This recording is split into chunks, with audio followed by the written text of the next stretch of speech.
генетикалық скрининг тапсыру кезінде высокий риск шықты. Мен бұл жағдайда не істеуім керек? Міне осындай сұрақтар маған өте жиі келеді. Осы сұрақтарға жауап алу үшін видеоны соңына дейін тыңдаңыздар. Сәлем қыз-келіншектер, менің есімім Шаңда Ақжаназ Мейрамбай қызы.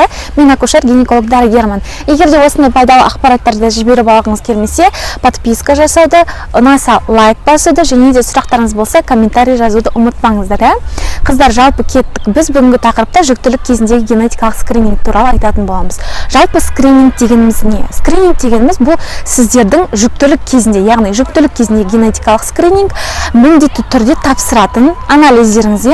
Бұл яғни барлық жүкті әйелдерге міндеттелген. Біз бұл не істейміз? Скрининг дегеніміз яғни кез келген бір ауруды профилактикалық мақсатта біз анықтауға негізделген.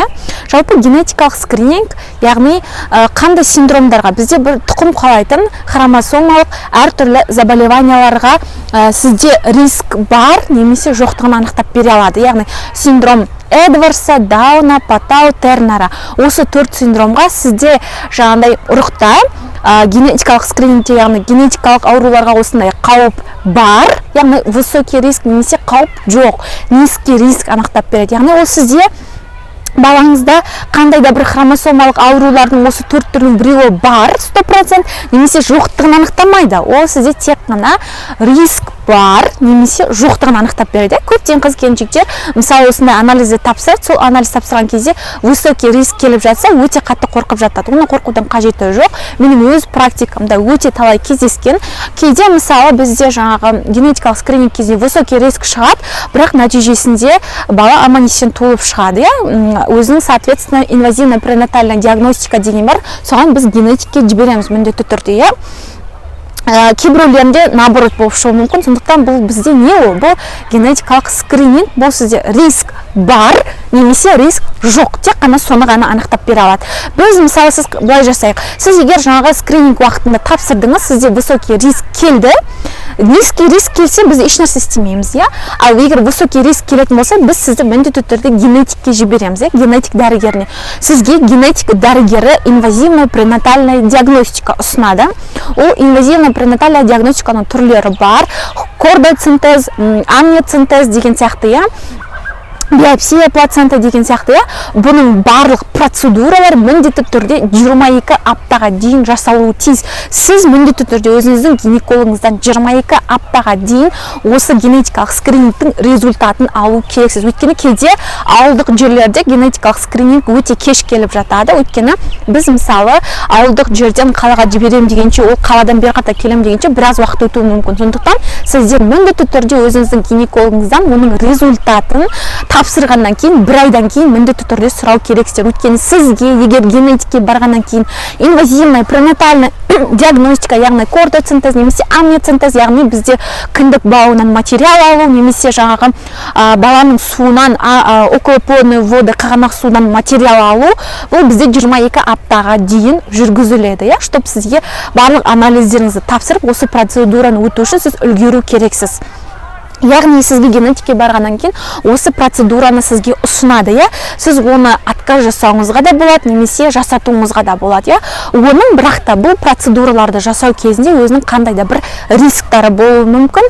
Яғни ең жаңағы простой, қарапайым доступный түрлерінің бірі бұл амниоцинтез, яғни баланың айналасындағы судан материал алады, яғни ішті теседі инемен, сол материалды алып, сіздің балаңызда хромосомдық аурулар бар 100% или жоқ, соны анықтайтын нәрсе бұл бізде инвазивная пренатальная диагностика. Егер де кейбір әйелдер отказ жасап жатады, ол кезде сіз генетик дәрігеріне отказ жазып бересіз, письменном виде. Егер де согласие беретін болсаңыз, сіз некоторые тағы да бір анализдерді тапсырасыз.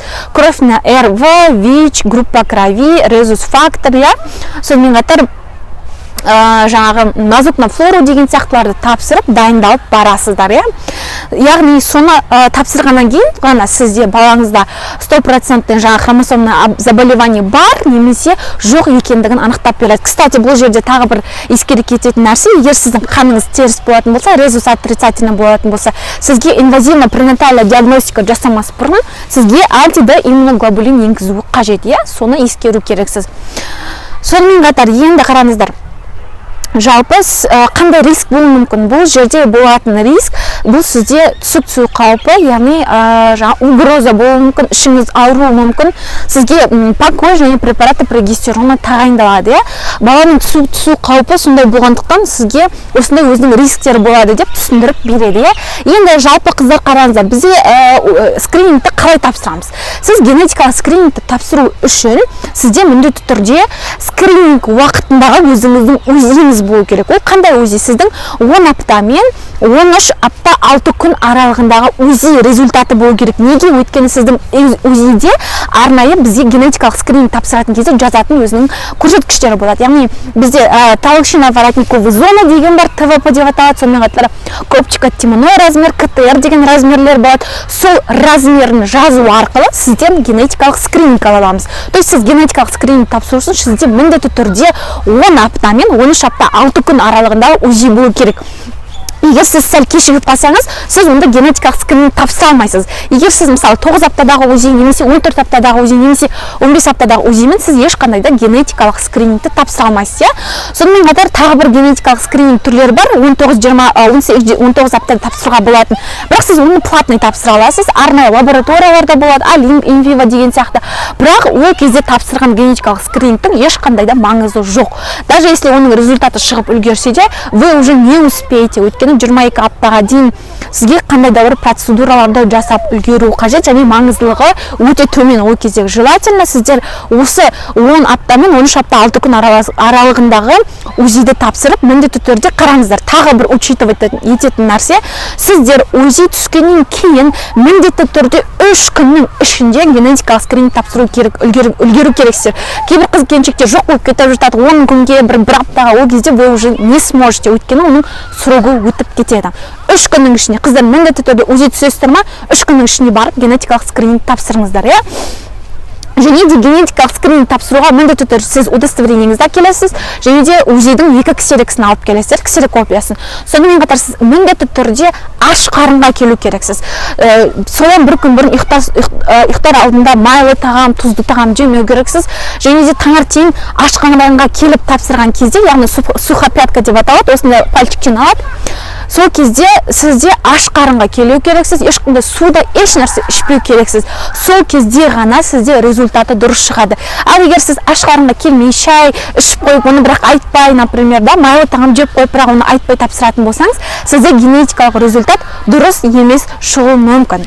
Міне осы қыздар, егер де менің осы видеом пайдалы болса, лайк басуды, сұрақтарыңыз болса, комментарий жазуды ұмытпаңыздар.